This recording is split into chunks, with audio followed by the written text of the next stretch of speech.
Good evening, ladies and gentlemen, and welcome to another exciting school board meeting.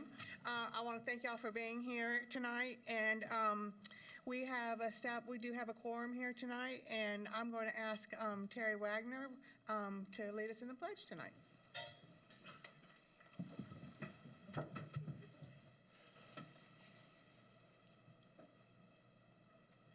I pledge allegiance to the flag of the United States of America and to the republic for which it stands, one nation, under God, indivisible, with liberty and justice for all. Thank you.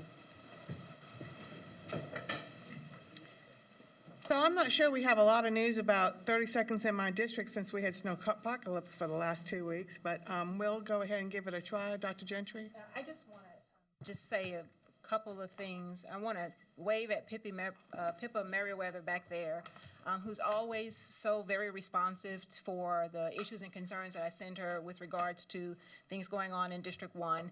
And I want to just give a special comment to Dr. Tanya Williams, who's our new principal over at, excuse me. Sorry about that. Bless you. Thank you. Every time I talk to her, I see her, they're just bright and bubbly and always smiling and so optimistic for the things that we can do over at Head. And so I'm just very excited about the potential for that school. It's in an excellent location. It's surrounded by businesses that want to partner with them. So I'm looking for great things to happen there. So thank you to Pippa, and congrats to Dr. Williams. Dr. Brandon? Yes. Because of the forum tonight, many may be watching and not be on cue for the following announcements at the end of the meeting. So I'm going to announce this right now. Tomorrow morning at 8:15 at Granbury, Dr. Stephen Schaefer and Dr. Jill Pittman will be at a coffee.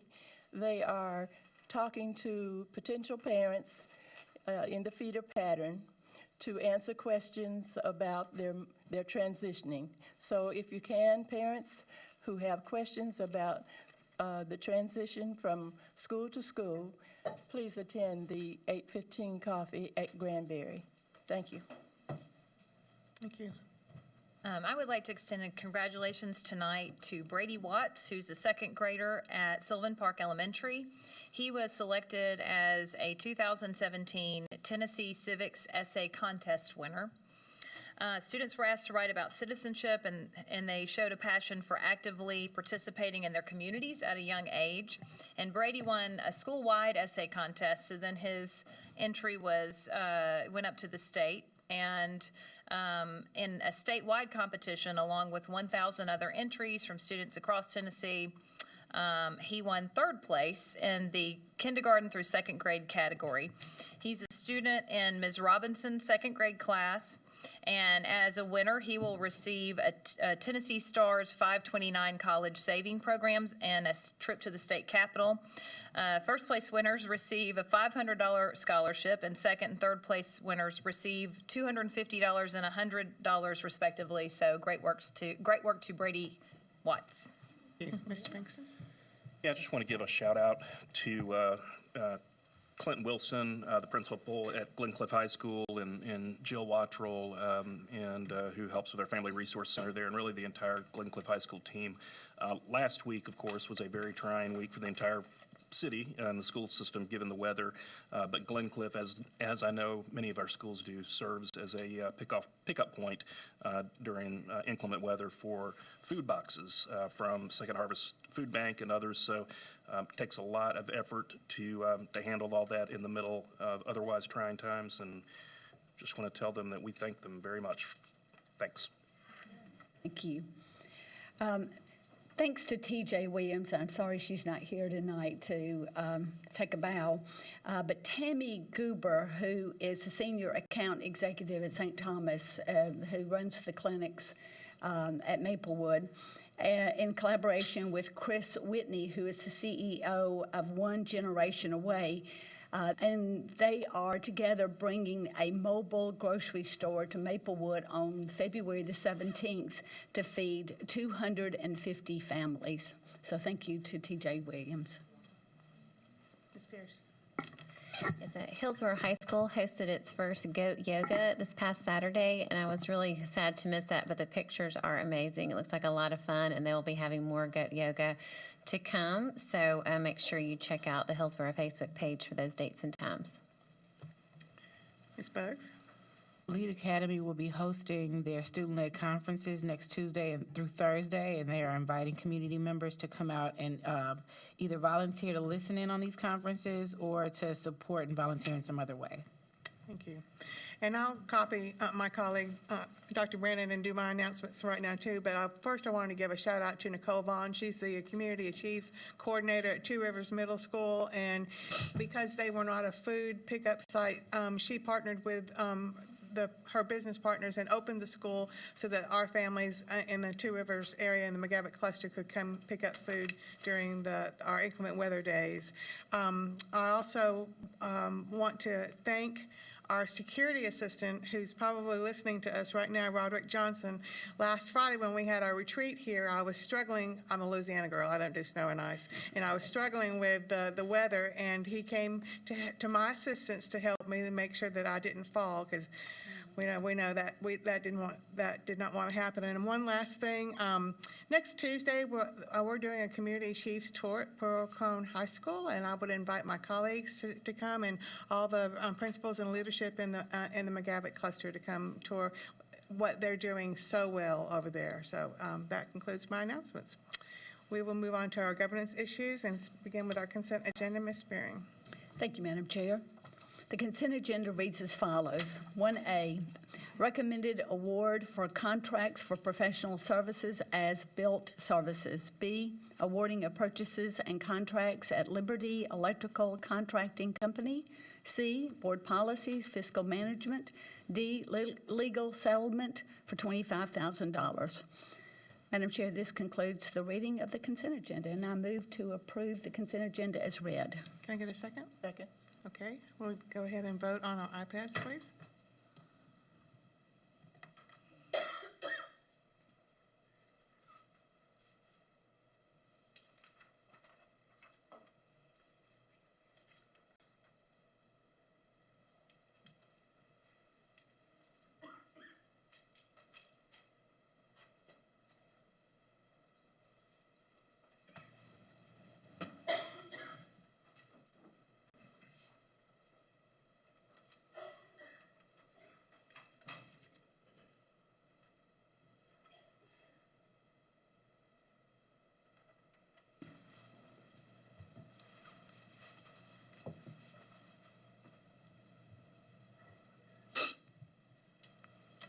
The consent agenda passes unanimously. Thank you. Moving on to our second item, recommended approval of capital improvement budget request. Dr. Gentry. Thank you.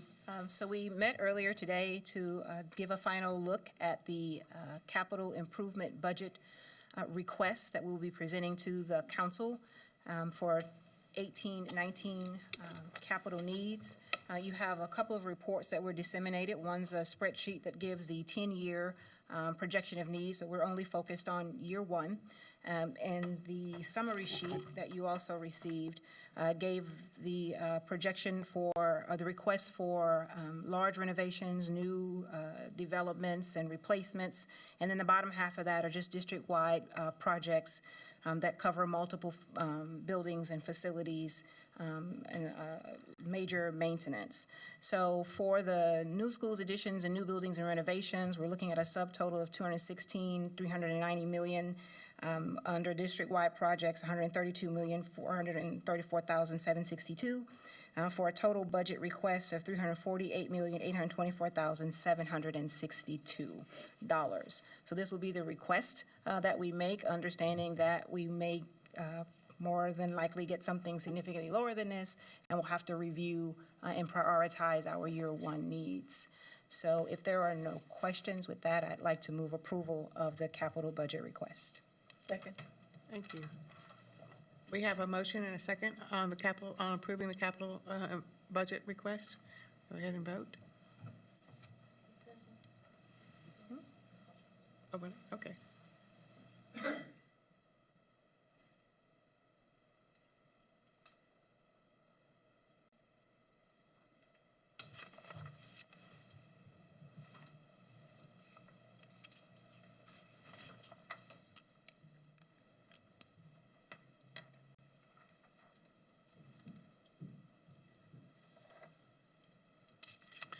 The capital improvement budget request passes unanimously. Thank you. We'll move on to item number C, Smith and Craig Academy Charter Recommendations. Dr. Joseph. Thank you. At the November 28th board meeting, the board asked me to recommend additional key performance indicators for you to consider as you decided whether to renew or reject Smith and Craighead's renewal application.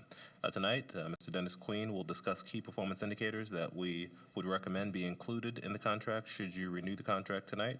If you approve of these key performance indicators, you will need to vote to approve the new contract for Smith and Craighead with the recommended KPIs.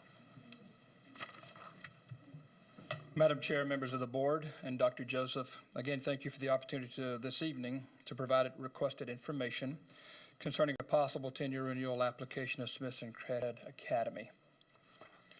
Today's presentation is a follow-up from the November 28 board request for additional performance measures for Smith and Craighead should the board approve a new 10-year contract. The Office of Charter Schools, in concert with Mr. Amid White, principal of Smith and Craighead, chose 5 key performance indicators that might become additional performance measures for the school if the board approves.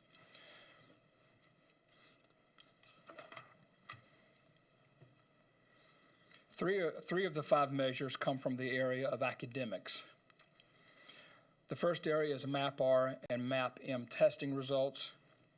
And I believe you have in front of you the PowerPoint with the specifics. The second one will be TVOS performance results.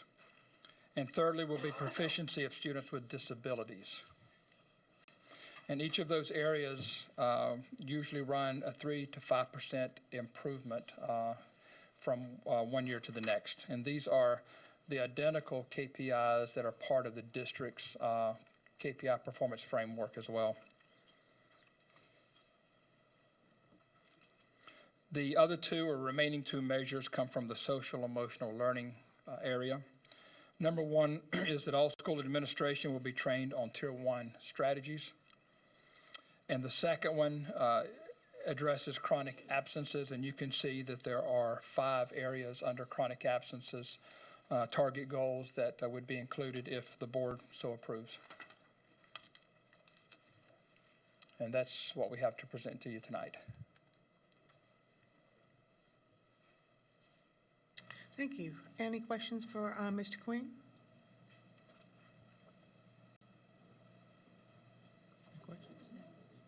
Dr. Brandon? Yes. If approved, how long would the school have to show growth in these areas?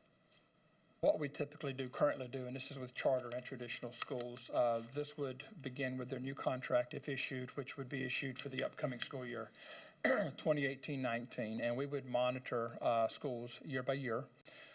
Next year, we would certainly take the current numbers. We would see after the end of the first contract year, did they meet those benchmarks, and we would measure it each year afterwards. So they would have until when to show this, 20? The 19. 2018-19 school year, at the end of the 2018-19 school year will be the first time we actually sit and look at, did they make those measurable marks? So it'd be the upcoming school year, the first year of their new 10-year contract. Yes, ma'am. And at that time, if they had not measured to the KPIs, then we could revoke the charter? It would, certainly the board could ask that we come back and present an update at the end of the first contract year to provide information to you, and at that point you certainly have the option of addressing it however you see fit. I had one other question. Go for it. At one of our sessions, you informed us that the finances were in jeopardy and that in January there would be a problem, a serious problem. What is that status now? I have not not looked at their January books, of course. We were advised by our folks here at MNPS who reviewed their updated financials that that's what they found to be the case. I would have to go back at the end of January and do another assessment based upon the audits that they send to us in order to give you an update on it.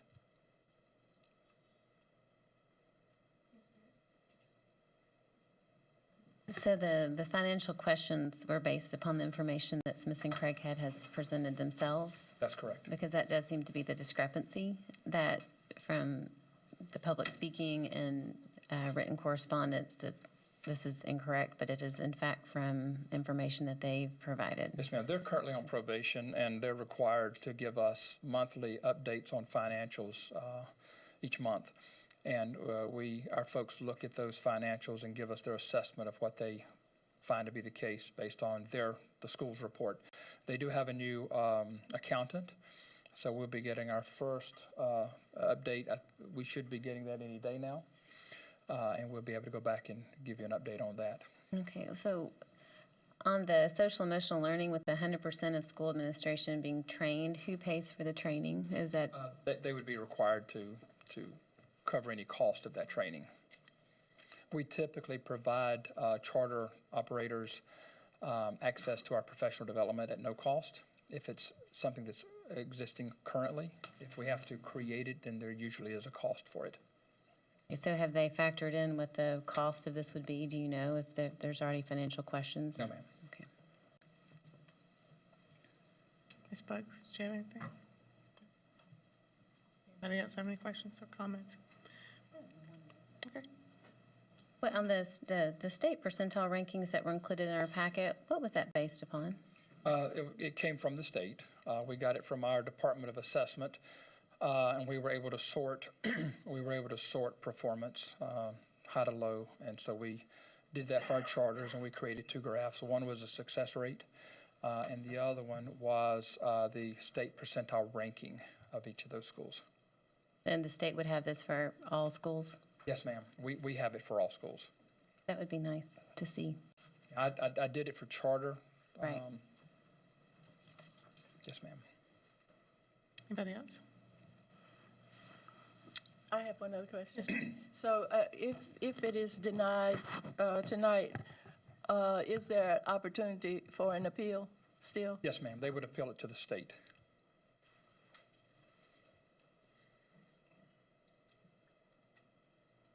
Anybody else? At this point in time, I would entertain a motion.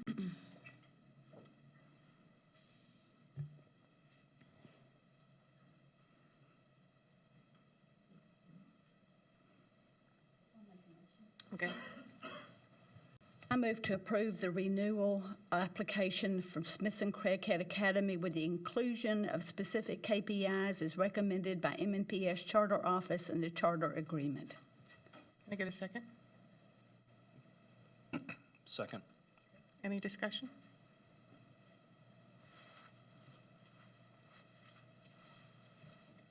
Okay, let's go ahead and take a vote. Yes, ma'am. I feel it's important to kind of state our reasoning on this vote. And so the issues for me around this charter renewal have to do with the fact that we really don't have consistent test scores for the last few years. We basically are at a baseline at this point, a new baseline with the new testing that was implemented last spring. And so in the future, as we look at charter renewals, since they are to be based on accountability and performance, it would be helpful for us to have consistent scores over a period of several years. And I'm appreciative that we're now looking at MAP as a KPI, because even if the state testing fails, we'll have our own measure. I think the school has shown goodwill in working with the district, and a willingness to partner with the district. And then also, there is new leadership in place at the school this year. And so I guess those would be my reasons for my vote tonight. But I also think in the future, when we are considering the renewal of a charter school, that we also be provided information about what students they're serving and whether, attrition data to show that they're actually keeping students, because that does impact the school's performance and test scores. And that's also something that we're looking at it as a district, ways to monitor that so that when we make these decisions, we can truly make them as evidence-based decisions with clear data on test scores and attrition. And I think that would help me in the future. I apologize. The use of the word consistency just kind of got me a little excited. And so in the spirit of consistency, what we're doing here today is totally inconsistent with our policies. The original recommendation was based on what our policies allow for our director to do, to review the academic performance of our charter schools. And we'll just reiterate for the sake of entertainment that charters are in existence because they promise, or they were, I wouldn't say promise, but they were developed with the intentionality of having the ability to be innovative and creative and come in smaller class sizes would allow them to do things that large school, especially urban school districts, were not allowed to do. Whether it be because of population, because of state regulations, because of class size, and all the other things that hinder us from the great leaps and bounds in success that we hope to recognize. So there's not been consistency yet. But in the spirit of consistency, I want us to be clear that however this vote goes forward, especially if it goes forward in the affirmative of the motion that has been stated, to renew this charter application with the inclusion of the KPIs. We've never done this for any other charter before. Every other revocation recommendation that has come to us on behalf of the director's office has been accepted by this board. It has not been accepted with conditions, and it has not been accepted with what-ifs. It has not been accepted with any other caveats. It has been accepted at face value because we've trusted the work that the central office has done. We've trusted the team that the director has pulled together to do the job and to do the things that are in the best interest of the students in the district. And so we sit here now in the face of a similar recommendation, choosing to do something contrary to that.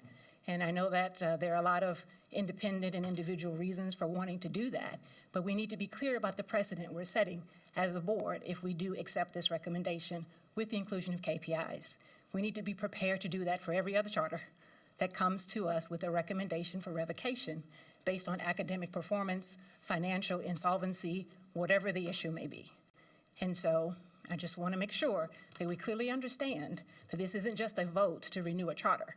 This is a vote to change how we review recommendations from the central office. This is a change in how we review renewal of charter applications with these inserted conditions that we've never done before. Anybody else? Okay, well, let's go ahead and vote.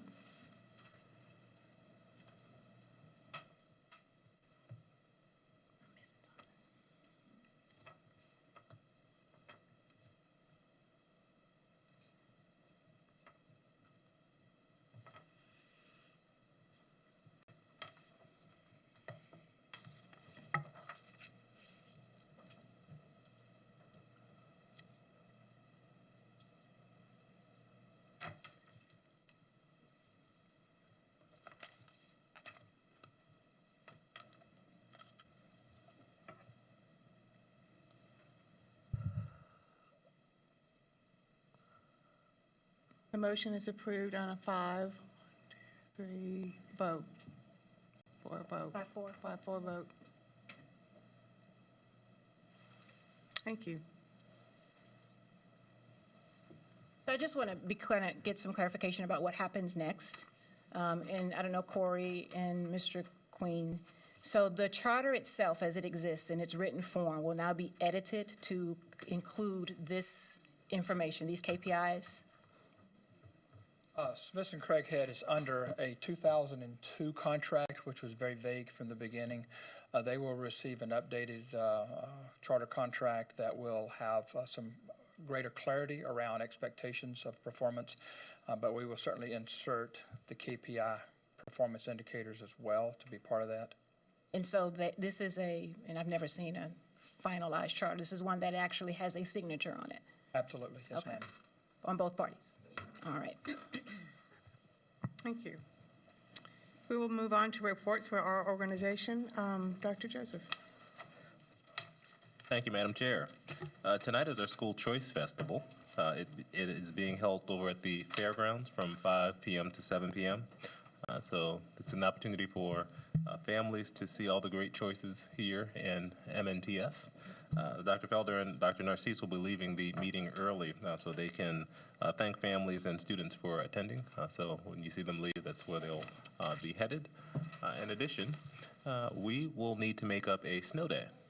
And our approved calendar identified March 16th as our snow makeup day. We know that families plan based upon our approved calendar, so we will change March 16th to a student report day as opposed to a professional development day.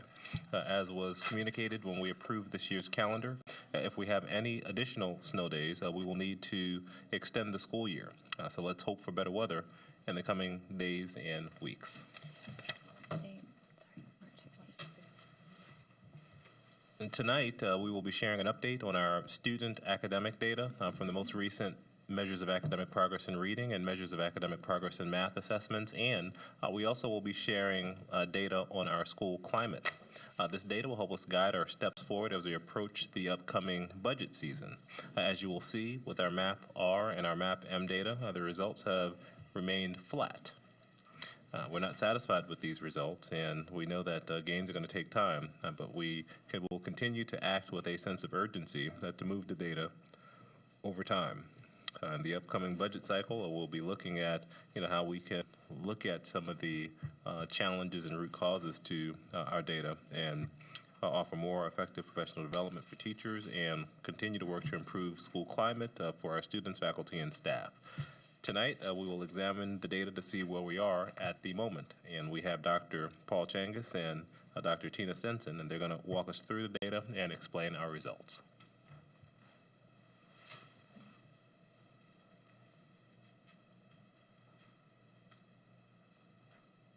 Dr. Stenson's going to lead things off with the school climate data. Thank you. Good evening, everybody. We're going to review the results of the fall school climate data. We also have a spring survey scheduled, and we'll talk about that in a little bit. But first, I want to say a little bit about why this is important. As you know, it's a huge part of our strategic framework, one of our two main strategies, and that's for a very clear reason, which is that students don't learn in a climate that's not good. And they do learn, in climates that are good. And especially, this is true for students from lower socioeconomic status backgrounds. It can really mitigate some of the issues with achievement if we can get that climate right. So we're focusing on it, and this is a start, and there may be some revisions over time. But we do think it's important, and we're really excited to be sharing this with you tonight. Before getting into results, I want to talk about the scheduled measures. They're called scales. A scale is basically a topic area with several questions. You can't simply ask one question in a survey and have validity around, say, trust. Do you trust your teachers? You have to ask several nuanced questions around that to get a really good sense of what trust means in that scale. So most scales have anywhere from 4 to 7 or 8 questions. And when you take surveys, you'll see this. Didn't I just answer that question? You have to ask it a few different ways to get it right. So you'll see the fall survey scales, and they're what we will be reviewing. But I wanted to point out that only those in yellow are every teacher and staff member getting. We are doing some of what is called sampling. Sampling allows us to get at more topics and still keep the survey short. So every teacher, for instance, did not take all survey questions. There is validity to doing this, and we wanted to get at all of the various elements of climate while keeping it under 10 or 15 minutes so that we would get response rate up. So that was the reasoning behind the sampling. The green, one half of teachers and staff would take, and the blue, the other half of teachers and staff would take. So we talked a little bit about educating all students. That means, you know, do teachers feel prepared to teach our diverse populations? How confident do they feel? I won't go through each one of these because you can obviously read them. And then spring survey scales include feedback and coaching, professional learning. There is some overlap. We developed these surveys after focus groups with teachers and faculty. And the two things that came up as being most important to them are safety and discipline and those leadership relationships. So we wanted to get the leadership relationships on there twice so that we could see a little bit of change from spring to fall and fall to spring. That being said, if we don't see results, you know, it takes a little bit of time to get traction when you try to change something in schools. Sometimes you might even see an implementation dip, you know, in survey results because you're changing something and people don't like change, and it takes a little bit of time for the results to come up. So these are the faculty and staff. We are including support staff that teach in or that work in classrooms at the request of HR. So parapros are getting the same surveys that teachers are getting. The support staff and the regular staff, teaching certificated staff that work outside of classrooms get the same questions, minus those that ask about direct classroom experience. Here are the student measures. You can see that all of the ones from the fall were yellow. That means all students took them. We couldn't sample students due to a panorama issue that we're working on, so all students had to take all of the questions. Academic press, which I'm going to talk about, is really the sense that students are being pushed. Engagement is really important, safety, voice, and trust and caring environment. We also scheduled this fall and spring survey scales so that things that might take a little while to notice, like whether you have a good student-teacher relationship, you know, you might not know that in October, but you might know it in March when we get the second survey. So we tried to be sensitive to the timing of this when we scheduled. We also have, you'll see the NIJ, that's the National Institute of Justice. We have a grant. We don't, Vanderbilt does, but they're working with us on the interplay of neighborhood factors and school factors. So what are students bringing to the schools in terms of protective factors, but also ACEs, adverse childhood experiences, so we can get a sense of what each school is dealing with and how the school can help mitigate some of the issues. Current processes and plans we have for these surveys is mapping the climate topic, which we chose before the development of the strategic framework, to the strategic framework, and you'll see that in your packet. We need to figure out what's missing or what's duplicative. And then we are partnering with a gentleman named Maury Nation. He's a nationally renowned researcher in the area of climate, specifically related to bullying, but in all areas of climate. He's also leading the NIJ grant, and he is free of charge helping us to identify, you know, those scales that really might, those topic areas that really might help others, right? So if you think of it as like a hierarchy of needs, like Maslow's hierarchy of needs, if you don't have safety, you aren't going to have trust, right? If you don't have trust, you're not going to have connectedness. You know, so what are those things that really drive the climate forward at the most basic level? And then how do we find a limited number of research-based strategies when we see our schools are struggling? So we want to develop with him a toolkit. that's small and easily managed that all schools can use. Panorama itself, the tool we're using, has a toolkit. There are videos that teachers can access, principals can access. We can take our own best practices and upload those to the tool, and we plan to do that. And that's one of the ways we're going to share practices of schools that are excelling. We really want to lift up what's working.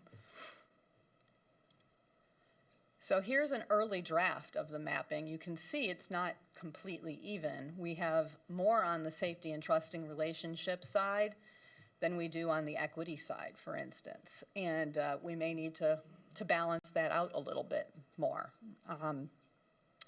Your packet has this slide, but it also has our social emotional learning walkthrough tool mapped to it as well, because there are several things that we are doing that would take a whole different session. So I won't go into that, but we are going into schools and looking at social emotional learning as it's lived in the schools. This month, we are doing a stratified random sample of schools doing that.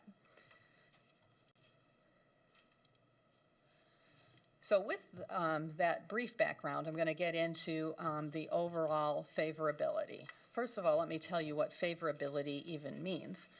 Favorability is if you have a 5-point scale of strongly disagree to strongly disagree to strongly agree, those top 2 responses are favorable. If you're kind of like, yeah, I don't know if I feel safe here or not, that's not favorable. We want the actual affirmative answer. So that's what those favorability numbers are. Panorama offers national percentiles on a lot of their scales, on their topic areas that have been researched and normed, and so you can see how we are doing compared to other districts. Some of them have not been normed yet that way. Others, we chose different scales because there were, we felt like the family relationship scale really didn't get at what we thought family relationships were and what we needed them to be, so we traded off those national percentiles for what we wanted to actually survey on. You can see at the district level, and we did have about, this is classroom-based staff, we had about 73% response rate. All of the ones we have national percentiles on are in the average range, okay? We don't want to be in the average range, but, we want to be above average, but this is our baseline, right? This is where we're setting the baseline. Those we don't have the measures for, we'll get our own baselines for and work from there. You can also, when you're on the site, look and see how you are doing as compared to, let's say you're looking at high schools. How am I doing compared to high schools in high, low socioeconomic status areas? This is just one of the scales, as I mentioned, the topic areas with multiple questions. You can see that even within a scale, you can get some variation from question to question. Overall, school climate was pretty good. There was a little bit less favorable about the high expectations for student behavior.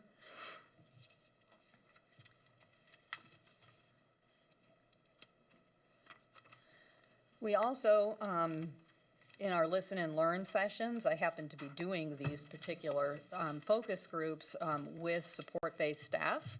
And we really want to value them, so we surveyed them because we need to know as a district. Now, most schools don't have results on their non-classroom based or non-certificated staff because they don't have enough. But at the district level, we can do something with this data. You can see that for resources, actually, they felt pretty good. School leadership, not as good. So there's one where we're not at the, national average. And then staff leadership relationships was about average. Student overall favorability. Okay, you can see only one of these has national percentiles. And the reason we chose to go this route was because the questions for their version of, say, academic press were at the 6th or 7th grade reading level. We went down all the way to 3rd grade, Plus, we have a high EL population, and we did not want to give even a 6th or a 7th grader who's new to the country a really tough to read question. We do see, however, that school engagement is not where we would like it to be at the district level. This does link direct to our social emotional learning snapshot data. When we go into schools, this is the area we see we need to work on most. We see kids who want to be engaged and who aren't always being engaged. I was just at one today.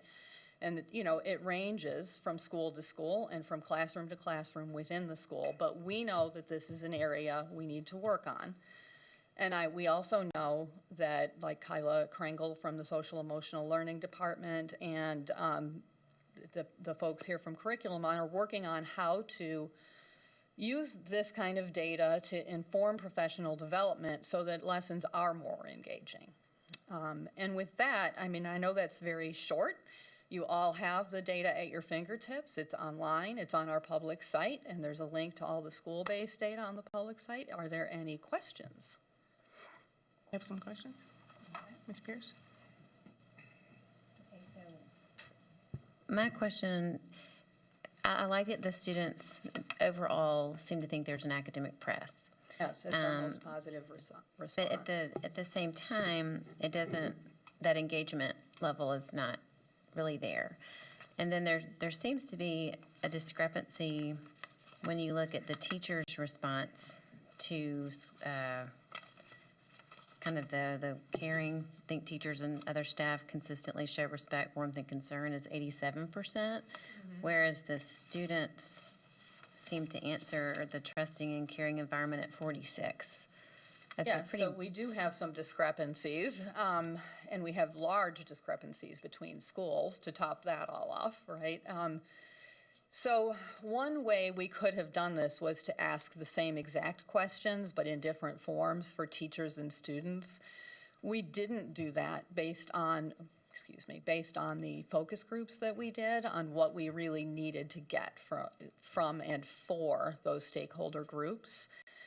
But we have noticed other times that there's disconnect between what teachers if teachers are talking about their administrators or teachers are talking about their students, there's often very big differences in those stakeholder groups. And we noticed that student engagement was low even in places, I won't name any names, but, schools where I'm like, oh my goodness, I thought this is a fantastic school. Why is the engagement low? And I think what students are telling us is they want more. That's what we see when we go in the social emotional learning walkthrough tools is we see kids who are ready and willing to engage. And while they might think their work is hard, that's not the same thing to them as it being engaging. So I guess just, this is still in process. You have all this data, and then now I guess the quadrants, like how will it be used to help bridge those? With those social emotional walkthroughs or just the training? Right, so the walkthroughs are not even for every school because we don't have the capacity to do that. We do a stratified random sample for a snapshot, and then sometimes the SEL department, they go into a lot of schools for very deep dives. But both the community superintendents and the EDCs are working with their principals on coming up with plans to improve their climate. And that brings up a point I did want to bring up because I've seen some questions about it from the community. These data are formative. They are not evaluative. There is no principal being, saying, oh, you went down 5 points, now you're going to get fired. That is not the way these data are to be used. They are one piece of data taken in context to talk, with principals. Now that job is not ours. That lives with the instructional staff. But we know, from the questions that we're getting that is happening, that they are talking about the data and how to improve.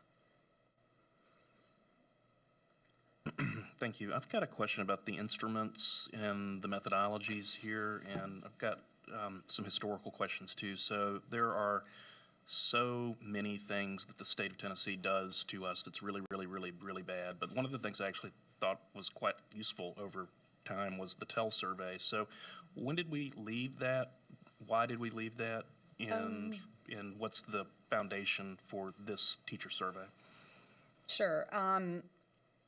Leadership here felt that the TEL survey was too long and that it wasn't engaging enough to teachers. And we, just for the very first time, have had funding to purchase our own survey instruments. So we thought while we were purchasing the student survey, we would go ahead and use the same platform for the teacher survey. And the TEL, as you know, was part of the new Teacher Center's North Carolina Working Conditions Survey, so it wasn't customized to us.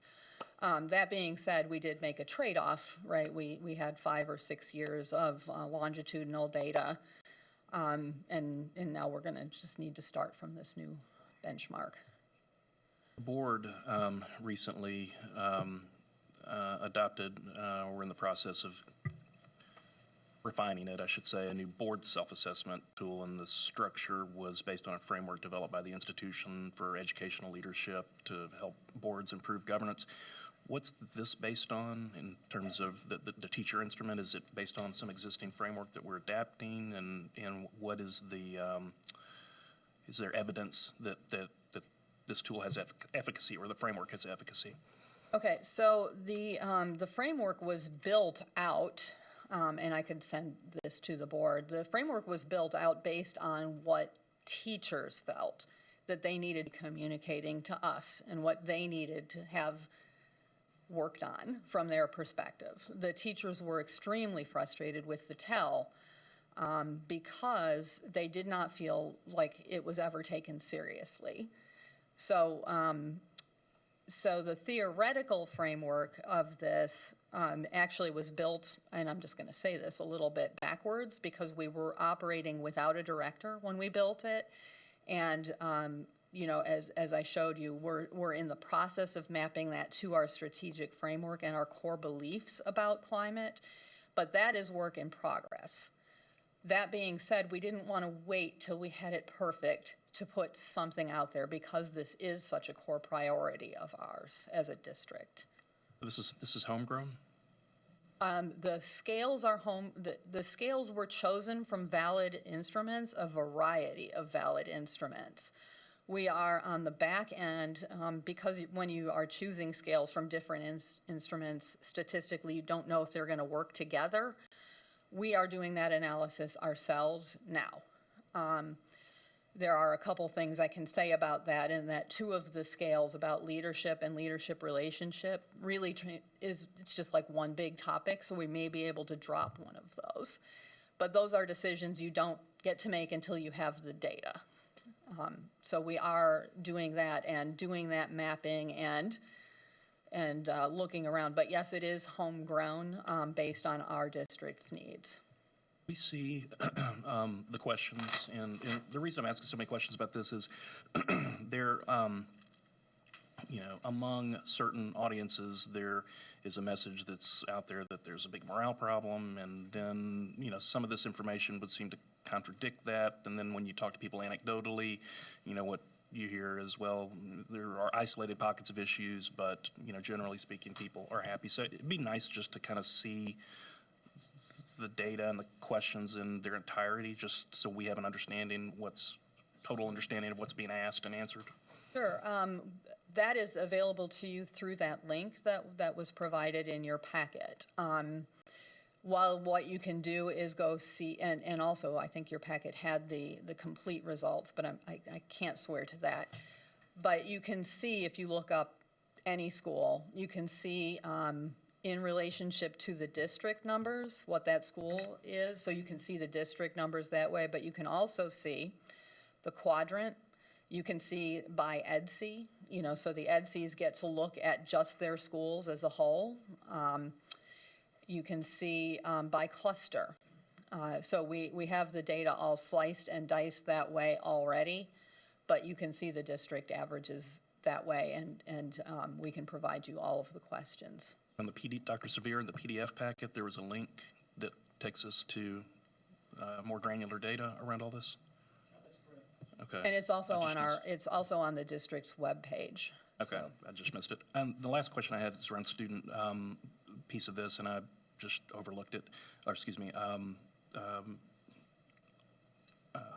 I'm sorry, I got distracted. Last question I have is around the student survey piece of this. Now, we used to do tripod, right? Correct. And then, again, step us through kind of why we dumped it, and then. Why we dumped it And then and again, when. same set of questions here. What's this methodology based on? Is this homegrown as well? It is homegrown as well, but again, using validated scales, that have been through the ringer of other districts. And we did that for a reason because, we wanted to choose valid and reliable scales in the time frame we had, as opposed to writing them ourselves, which takes a whole nother round of validation. But the scales came out of our focus groups and our talks with district leadership and various people who work with schools. The topic areas, the scales came out of that, and then we chose validated scales from there. So the tripod is a fantastic instrument, but it's at the classroom level, not the school level.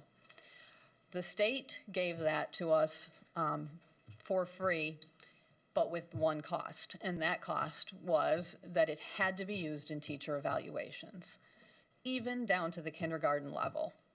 So you had kids coming into kindergarten who didn't speak English, who were taking a survey, and that teacher's scores were based on that. That did not go over so well. On top of that, we got the data, and this was not Tripod's fault.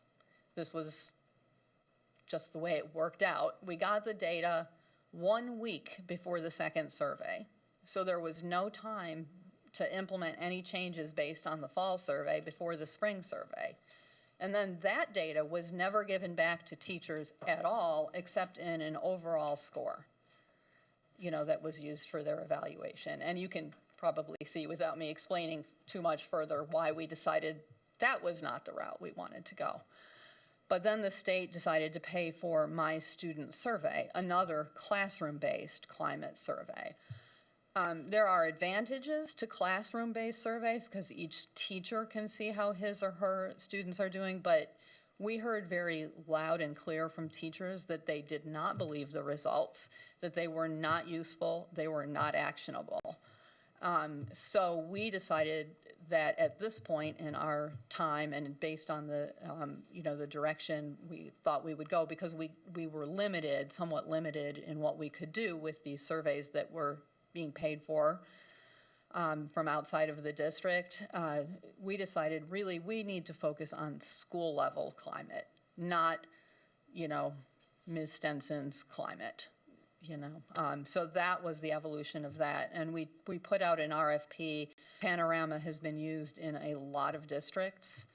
Had we used their scales, we would have had these national norms. But again, we just didn't feel like we could deal with that readability issue.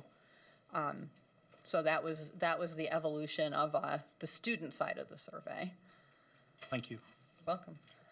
Any other Any questions? other questions, Ms. Berry? Yes, thank you. Thank you for this presentation, Tina. This survey was administered across the district, all grades? 3 through 8. 3 through 8, okay. But all teachers and counselors and staff. Okay. I thought the relative strengths with the teaching profession were noteworthy. But I was concerned about the student survey results in a couple of areas. How excited are you going into your classes? 38% were excited. When you're not in school, how often do you talk about ideas from your classes? Only 21% were excited. How interested are you in your classes? There we had a big rise of 48%. And I just want to remind us of something Steve Jobs says. If you are working on something exciting that you really care about, you don't have to be pushed. The vision pulls you. And I think that it's important for us to think about how we can have the engagement that you referred to, how we can have the excitement where kids want to be there. They want to talk about what they're learning. What are we doing in our classes that is yielding results like this. So I just want and hope that that's something administration's going to talk about, and perhaps we can hear more about that discussion and how certain things will change because of that, or how we will amp up our student excitement potential. And as I mentioned before, because we had already seen this in the SEL, the social emotional learning walkthroughs, already PD is being changed for that. And that was based on just our walkthroughs, but this strengthens that. And, and I do want to, I do feel like I want to say, some of these results, are not exactly where we want to be, but we've got to know what they are in order to improve. And this is really baseline data at this point, right? Right. Yeah. Anybody else? Ms. Vogt? I just want to say thank you for the thought and effort that's obviously been put into designing this new measure. And I think it's such a wonderful thing that we're involving teachers and identifying the factors that are going to help them improve outcomes for the students. And also, that we're starting to look at things like the adverse childhood experiences, ACEs, and efforts that we've made to mitigate, because obviously there's a lot of out-of-school factors that are impact classrooms. So just want to say thank you, because this seems to be a useful survey. Would agree. Anybody else? Thank you, Dr. Stenson. Well,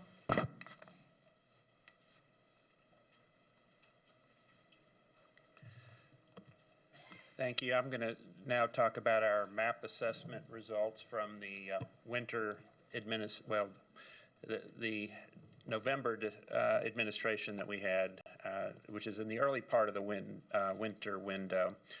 As Dr. Stenson indicated with her first slide, academic results are not disassociated from the school culture and climate, and these are kind of outcome measures that we know are highly correlated to those cultural pieces. So this is the other side of the coin. With regard to the primary findings from this assessment, what we saw, this is the second administration of the school year, but the fourth time that we have administered reading district-wide. We administered it in the winter of 2016-17 and the spring of 2016-17.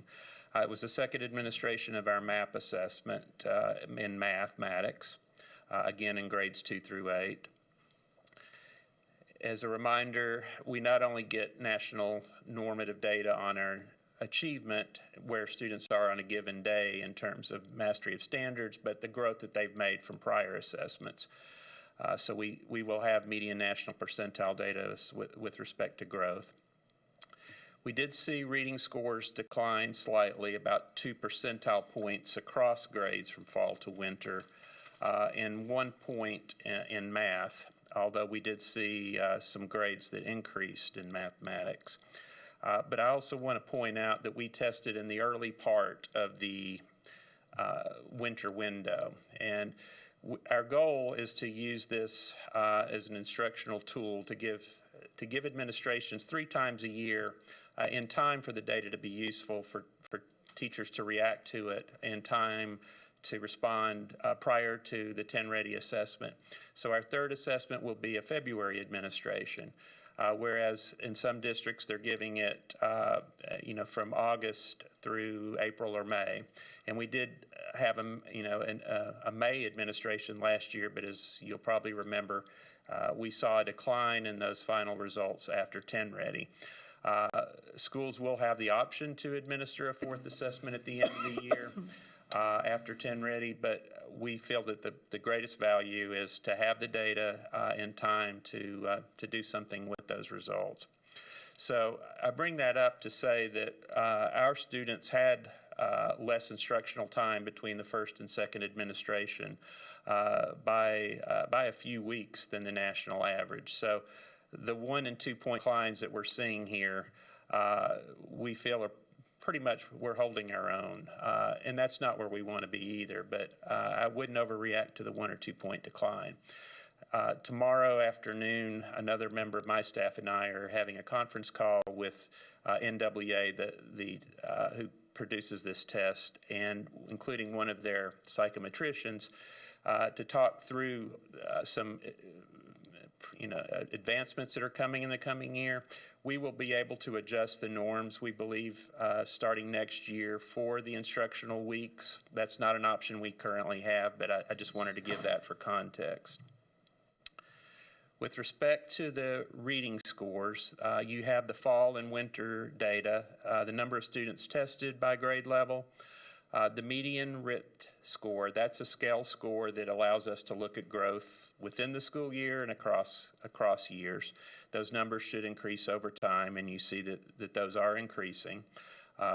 Maybe not at the rate we would like, but they are increasing from fall to winter at every grade. And then you have the median national percentile. These are the achievement scores. Again, 50 would represent the national average. That would be the score where the typical child in our schools is outscoring half of students nationally.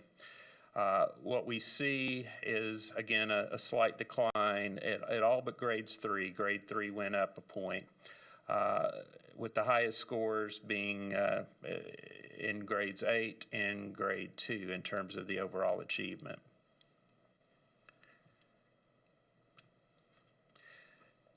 In mathematics, we did see increases at certain grades, although the overall results across grades declined by a point. But grades 3 and 7 made increases, grade 2 held steady. But we also see that our reading scores, when you look at the median national percentile, were higher than the mathematics scores. So while we're seeing a little more growth in terms of math, the achievement is actually a little bit lower than we see for reading. Again, this was the first year that we gave mathematics district-wide. The graph here represents the distribution of scores by what we call national quintile. Essentially, we break up our student results into 5 equal groupings. Each of these groupings nationally would represent 20% of the population. So the red line here represents that national comparison. What we see, again, as we saw in the fall, we have a higher percentage of students in the low range, the bottom 20% nationally, and a slight increase that occurred in that range. We see fewer students on the upper end, the top quintile, the top 20% nationally, with a slight decline. But again, that decline from fall to winter, we think, is in part due to the instructional weeks. When we give the third administration, we will be aligned with the national norming that occurred nationwide in terms of the timing instructional weeks-wise, so I think that'll be a little more valid comparison. With regard to mathematics, you see an even higher percentage of students, 37%, that are in that bottom group compared to 20% nationally, although it declined very slightly. But again, we have only half of the number of students in the top grouping. 10% of our students are in the top quintile. And we are seeing a decline as we go from left to right. One of our KPIs is to look at the percent of students in the top 2 quintiles, the 4th and 5th quintiles. So nationally, that should be 40% of our students. The reason we're looking at this grouping of students, these are the students that we anticipate have a good chance of being on track or mastered on the state assessments. The state has set a very high bar for that, for these new 10-ready assessments. So what we show here are the reading and math scores, the percent of students by those groupings from fall to winter. We saw about a 2 percentage point decline in reading and a little less than half a point decline in mathematics. And then the next slide shows growth data. We've been looking at one-time measures of achievement, how our students did on a given day compared to students nationwide. This slide shows the growth that's occurred compared to the national average. So you have the number of students that have data on both the fall and winter test administration. And then the median growth national percentile. So for grade 2, we see a 39. That means that our typical child made growth that was higher than 39% of students nationally. 50% would be the national average. The actual number of scale score units, RITS scale that they grew, the average student grew, is shown in the next column. But that's followed by what would be average growth. So our average second grader did make 6.8 scale score unit gain from fall to winter, but it would take an 8.4 to keep up with the national average. The last column tells us what percentage of students made the anticipated growth that would be up to the national average. One of the nice things about MAP is it allows us to look at anticipated growth relative to the national average for every student and to set growth targets based on that. 50% of students hitting that projection would be our national average. We've set a KPI target of getting 60% of students there. We don't want to just get to 50%. So obviously we're not there. We're slightly below the national average at each grade. In mathematics, however, we do see some grade levels where we exceeded the national average. This is the same kind of data, growth data for mathematics. And if you look at that far right column, you see grades 2, 3, 7, and 8. Over half of our students are meeting those projections. We have classrooms where over 80% of students, and in some cases 100% of students, are meeting growth projections. We have identified those classroom teachers, shared that with our community superintendents and our EDSSIs. We're actually having some conversations with some of those teachers to talk about how we get those kinds of results, what kind of shared practices might be available to other schools. So again, this is baseline. This is the first time we've had fall to winter growth data. This is a lot of data on one slide, and I apologize for that, but we wanted to disaggregate the data by a student subgroup for both achievement, the median national percentile, and then our KPI, the percent of students in the top 2 quintiles, showing you both the fall and the winter, so you can look at trends by subgroup. But also at the far right, we have the growth data from fall to winter. We saw that 43.1% of our students in reading met the growth projection. But then we can see by subgroup, 46.6% of our white students made that gain, compared to 41.7% of our black or African American students. The gaps, achievement gaps in the first 2 the first 2 sets of results are quite disparate, as we've seen in other assessments. Growth data doesn't have the same range of gap. Those numbers tend to be closer together. The discouraging thing, though, is that the growth that's occurring for our disadvantaged students is less than that for their comparison groups. Our economically disadvantaged, our English learners, our students with disabilities are making less growth. Fewer percent of those students are meeting their growth projection. And then mathematics results on the next slide, similar type of data for mathematics. Achievement followed by growth. Again, the gaps in terms of achievement are much wider than the gaps in terms of growth, and the growth is a little bit closer in mathematics than it was in reading. But once again, our disadvantaged populations are making less growth, so that gap is widening a little bit. Those are the district-wide results. The final 2 slides, we disaggregate the results by quadrant. And of course, you have school-level data that was shared with you as well, which is where it becomes most meaningful. I will say the Northwest quadrant data does include our academic magnet schools, and we can disaggregate that with and without those students. But you see that as we've seen before, there are some significant differences by quadrant. We included some data this time that wasn't shared in the fall, which is now that we're looking at the top two quintiles, Q4 and Q5, we have those results. And we also have growth data that was not available previously in terms of the growth that's occurring.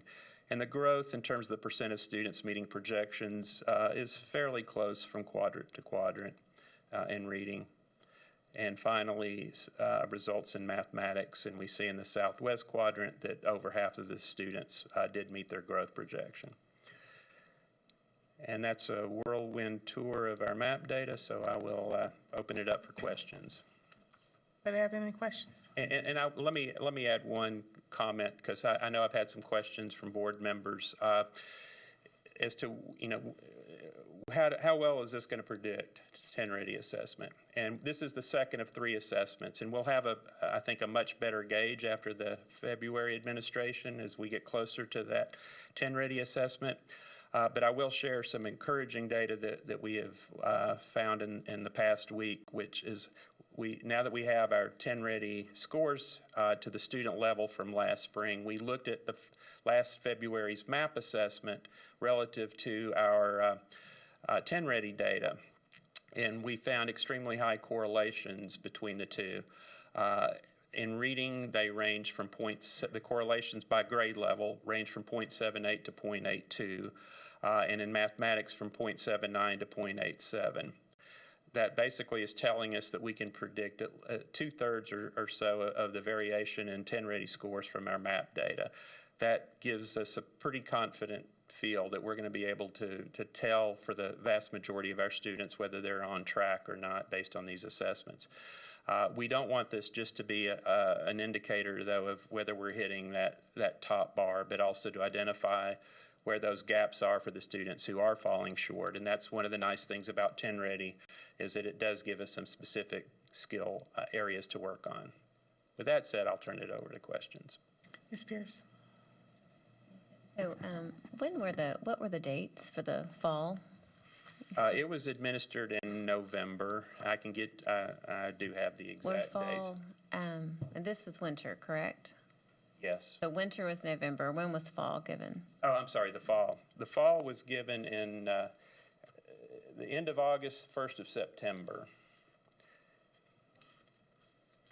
So in August, November, and then we'll have February. So the window for MAP started August 14th. We extended it through September 1st was scheduled. We extended for about a week to allow schools to finish up that testing. The winter test started November 6th. It was scheduled to end 17th. We essentially went up to Thanksgiving holiday. There were a couple of days the following week. So when we had the first presentation this summer, and there was concern over the scores dipping in May, and you got the opinions, but when they came back in September or August, and they're back up, has there been any discussion on why that is? I would have thought you had a little bit of the summer slide. Was the August already? Why they came up in August? Is that your question? I'm just asking, because typically you would think the opposite. Yeah, absolutely. Again, these are theories, but historically we know that there is a summer slide, particularly for economically disadvantaged students.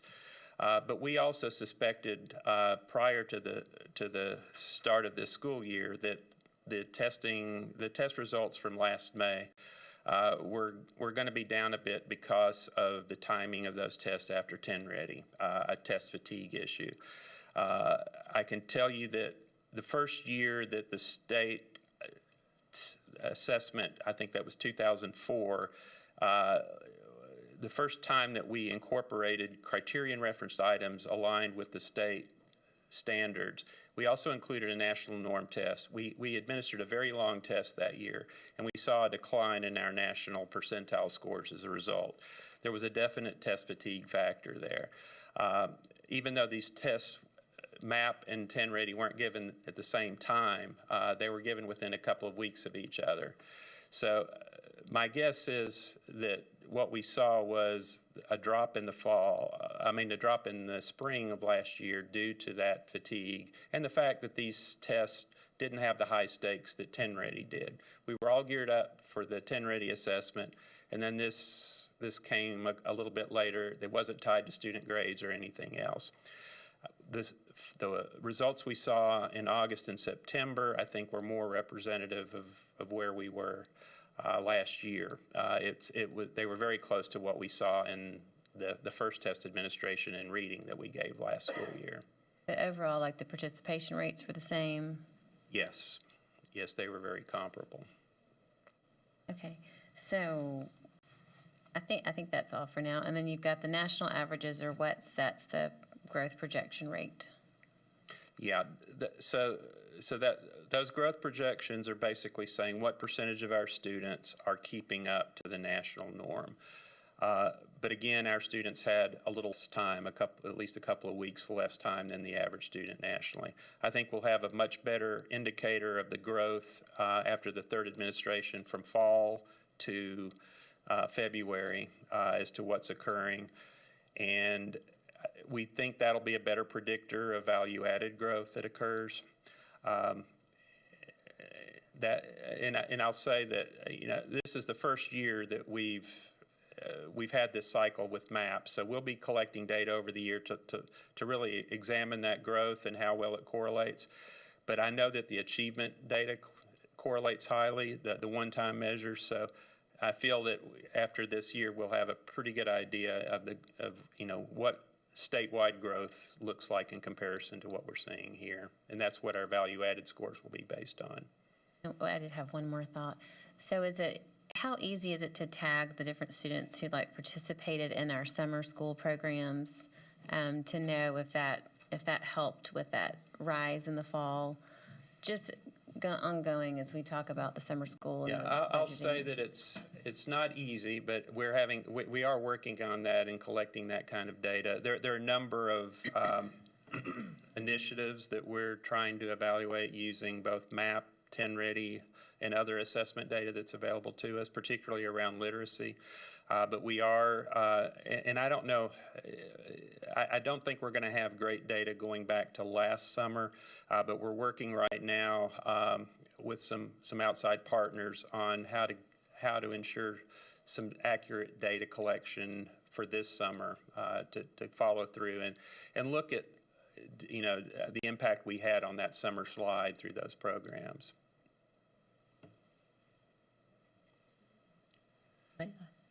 Ms. Berry. Thank you.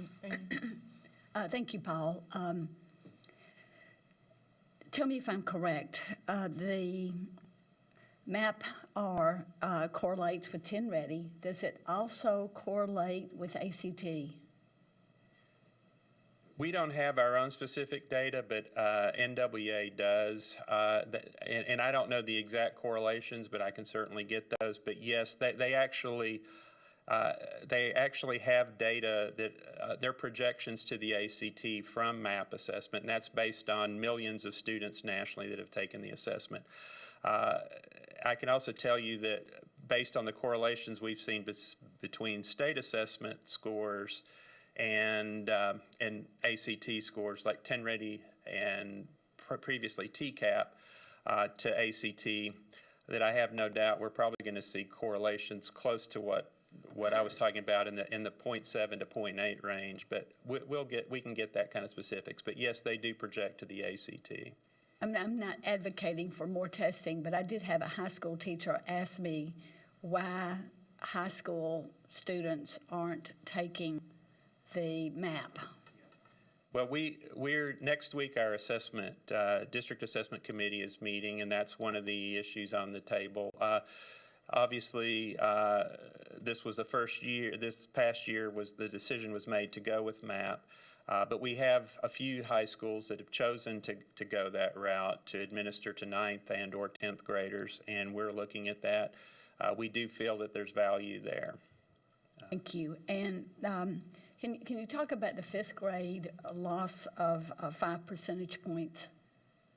I can only tell you that We know historically that grades where students transition into a new building, we tend to see an impact on value-added growth, but usually but value-added is looking from 4th grade to 5th grade where there's a change in building. So I'm a little confused as to why that would show up from fall to winter in the same building, other than the fact that it may just take us a little while to get to know our students. But it is a question that we will need to look into deeper. I can say that it's not happening in every school, so that's something else that we might explore as to, are there different practices in terms of getting to know our students at the beginning of that school year who are new to the building that maybe aren't being instituted in other schools? But that's one of the reasons we gather this kind of data is to start asking those types of questions. It seems like it's a bit of a triad because 4th grade was down 3 percentage points, 5th grade was down 5 percentage points, and the 6th grade was down 3 percentage points. So that cluster of students seem to have difficulty. And is that new to this year? Well, we haven't had MAP as an assessment, so it's hard to say. We haven't had national comparison data over the course of the year like we do now. When we were doing, ThinkLink, which became DEA, we had relative data for our district. We didn't have anything that was looking at a national comparison. Our value-added scores from year to year have typically, as I said, 5th grade has historically been a tricky year, but other grades have fluctuated and usually been close to the state average. So these are little different patterns. And again, this is the first year we've tracked from fall to winter with a national assessment. 2 more questions. As I was looking at my schools, and tell me if I'm using this data incorrectly, like I looked at Jerry Baxter, and I won't say the other school, but Jerry Baxter had 53.5% of their students that made the benchmark, or the projected growth benchmark. And then there was another very affluent school that was just a couple of percentage points ahead. Am I wrong to compare those schools and say, wow, this is amazing how great we're doing in this particular school as compared to another more affluent school? So you were looking at the growth data. Right. So first of all, we make comparisons for reasons because we want to, there are certain comparisons that, like looking at just achievement data without taking into account the demographics that I don't think are as useful. But generally, growth data tends to be uncorrelated to the socioeconomic factors. This is a relatively new assessment for us, but what we've seen with state assessment data is that even the affluent schools can make significant growth and that those things are not highly correlated. Now, they may not necessarily have as many students who need the rapid growth that we need with schools where the majority of students are struggling. But I think that those are the kinds of comparisons we're looking at too. And we are looking at it also with the context of demographics. We want to find schools that have high EL populations and are making greater gains than most schools. Because there are probably certain practices that they're using with those subgroups that other schools are not using. But no, when you look at growth data, I think it's a fairly level playing field. And my last question has to do with, 2016, 2017, the winter scores were 42 and then 37 in the spring. And 2017, 2018, the winter score was 39. So that would be, those are different cohorts of students. But it's a drop of 3 percentage points from winter of 2016-17 or 2017 to the winter of 2018 or 16 to 17 since it was given in November. So I would like to speak to that because they're both showing as winter. But one was the winter of 16-17, we actually administered on the back end of the winter norming period. That was a January to end of February assessment compared to a November assessment this year. When we give our third assessment this year, it will be it really will be a second winter assessment, and we will be looking at that as a more valid comparison. Again, last year we didn't initiate the assessment until mid-year, and we wanted to get it out there as quickly as we could. Now we've adopted a cycle of trying to do 3 assessments that allow enough time in between for us to respond, but also that conclude in time. We'll do the third assessment in February. We'll have results back before spring break. We'll have a little bit of time to do that final work. The primary purpose is for the instructional value, but we're using it in multiple ways, obviously. But so while we're never happy with any decline, and to me it's probably more of a flat comparison, but we'll know better after the third administration. Thank you. Anybody else have any questions? So I just wanted to highlight something that you said throughout your report, and that was you kept mentioning that second graders and eighth graders were making growth, and so that's a good sign, but it seems to be a trend throughout your report. Yeah, and I can say that historically our eighth grade scores with growth have typically been, it seems to be often our strongest grade, but again, that's district-wide data, and there's a lot of variation from school to school, but that is encouraging. We're finishing strong with this assessment. Thank you, Dr. Changas. I do have one question. It doesn't relate to your report, but you mentioned the 10 Ready dates. What are those dates for this year? Do you know? Well, I know they're in April, and I can give you the exact date. And they're spread out. With this assessment, 10 Ready is now a multi-part assessment. We do all of the English language arts first and send that back to the state so they can start scoring the writing samples.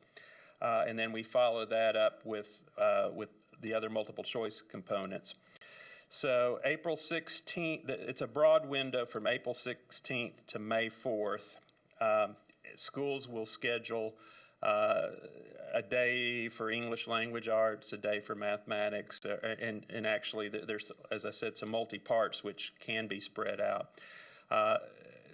We give them flexibility so that there are a lot of logistical issues they have to work out in terms of that assessment, but it's a pretty broad window. I have a slightly silly question maybe, so just. Sure. What is it, what's the difference in English language learners versus Limited English proficient? And then we have Asian, we have Hispanic, Pacific Islander. So is that data separate for them? Does that mean that these people, in the top group, they speak English or no? I'm just wondering if the data is separated. Yeah, they could certainly be in more than one sub. Is that your question? Whether, a student who, who's in the Asian subgroup might be an English learner as well. They might also be a student with a disability. Right now, the data is disaggregated in multiple different ways. Now, the state is also starting to report out on a super subgroup, although that's not going to be used for the accountability purposes we typically think of, unless we have a small number of students that are in a disadvantaged subgroup. The super subgroup would look at any student who's economically disadvantaged, English learner, student with disability. That's what I'm trying to get to. They would put them into one category the one time. But normally when we disaggregate the data like this, the same students will show up in multiple times. So So the English language learner data is coming out of Hispanic data. So I just want to make sure. Yeah. The same students will appear. Every student will appear in one of the ethnic racial subgroups, But they also may appear in one of those other disadvantaged subgroups, such as English learners. Anybody else? Thank you very much, Dr. Stangus. I do not have a board chair report tonight, so we'll go into announcements if anyone still has some announcements. I do. There will be a meeting this Thursday, January 25th, at Westmead Elementary School about the future of the school. And we'll be looking at facilities decisions, whether to renovate the school on site or to relocate the school and rebuild at a different site. And we'll consider all those options. And that will take place at 5 p.m. at Westmead Elementary this Thursday, the 25th. Thank you. Ms. Barron? Thank you. Dr. Joseph, I appreciate the emergency food distribution that we were able to get to our kids during this snowstorm, and I think it was 11 sites, including Maplewood and Madison Middle School. So thank you for working diligently on that. We also had our celebration for the ribbon cutting for Maplewood High School for Energy and Power Outdoor Training Center, and NES and the other power companies were there, and it was quite a celebration. Thank you. Ms. Hunter? Yes, we have 2 students, well, actually 3 students at Antioch High School who have received academic scholarships, pardon me. Ferris Ali has received he said pretty much full ride to Vanderbilt University. Eric Lycona has received offers from Georgia Tech and Purdue University. And Grant Anderson has received an offer from North Carolina State. Congratulations. Great. Ms. Pierce? Yes, tomorrow night, Wednesday at 5:30 in the Hillsborough High School Library, the Hillsborough Parent Advisory Council will be meeting. And then on Thursday night, David Prophet will be giving a construction update to Hillsborough at their PTSO meeting at 6 o'clock. Ms. Pierce? Being there no for business, this meeting is adjourned. Thank you.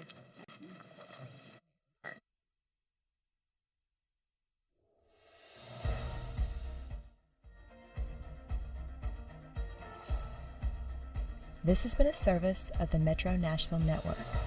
If you would like to see this presentation again, or for more information about this and other programs, visit nashville.gov.